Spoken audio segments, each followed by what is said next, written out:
And as that news conference concludes, we interrupted you, Congressman, your reaction to the conclusions. Yeah, well, I think they said it well. It's a fundamental failure of leadership. And now the accountability component has to continue up and down the chain here. As a father of two boys who I dropped off to school in Texas the next day, I can tell you this was traumatic for the entire state, for every parent, the look in their eyes that the day after this, and to know now, thanks to this comprehensive report, that lives could have been saved. It's heartbreaking, it's outrageous, and as a policymaker, to me, this is a time when we have to step up and say, how do we prevent this from happening? How do we prevent our public places, our schools, our places of worship, wherever we gather, but particularly for our children? Because we make you slow your car down if you drive through a school zone. We make you put certain car seats in your car to protect your children. We have to protect our children better. My boys are, 2 and 4. For every parent, this is their worst nightmare. And we have to, as adults, as Americans, as certainly Texans, we have to do something now. This has to be a spur for us to try and take action.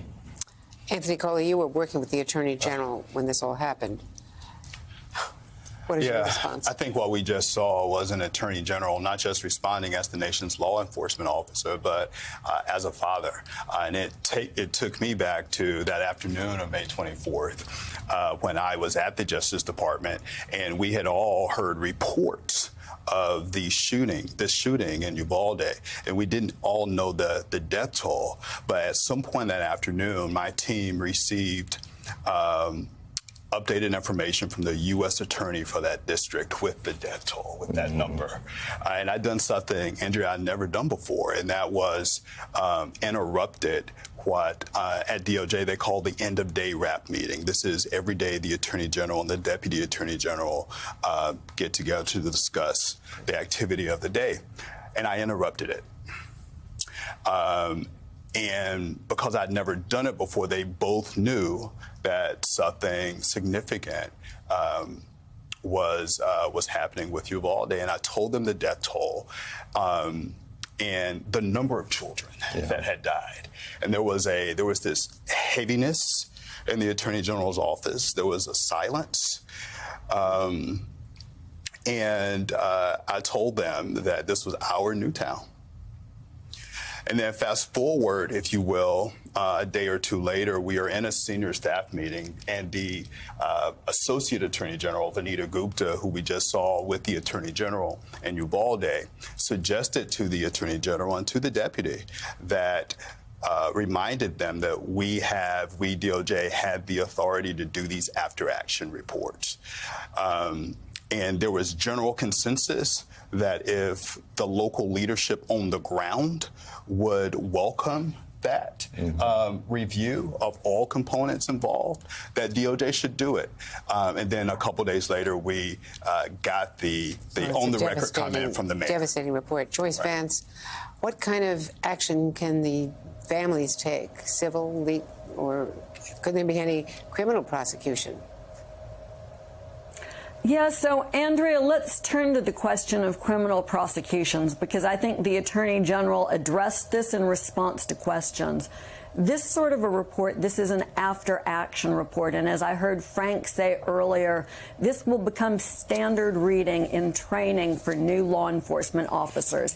It will be studied by leadership in federal, state, and local agencies across the country. Sometimes the most powerful lesson is the lesson about how to not do something. And the failure here to take the most basic actions to establish a command center will be, I think, instructive going forward. But obviously, it will not bring any of these children back. There will be no further criminal activity by the Justice Department. The shooter is dead. No criminal action is contemplated against law enforcement folks. Frank, what surprises you most about the Justice Department's findings? You know, if you were to sit down and try to draw up a tabletop exercise for a shooting, and I've done that throughout my career, you want to inject various failure points. But if you were to write this up as an exercise, it would be laughed at as not credible, because there's so much failure.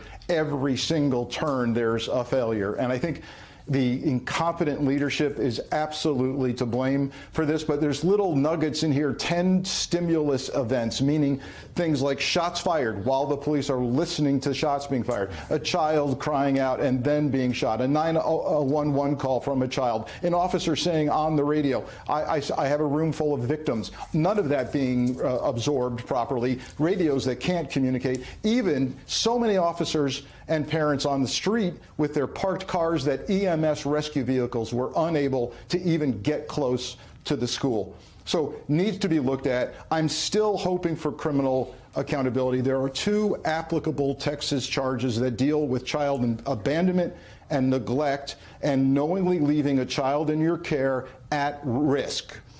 I think that should be examined by Texas and county prosecutors.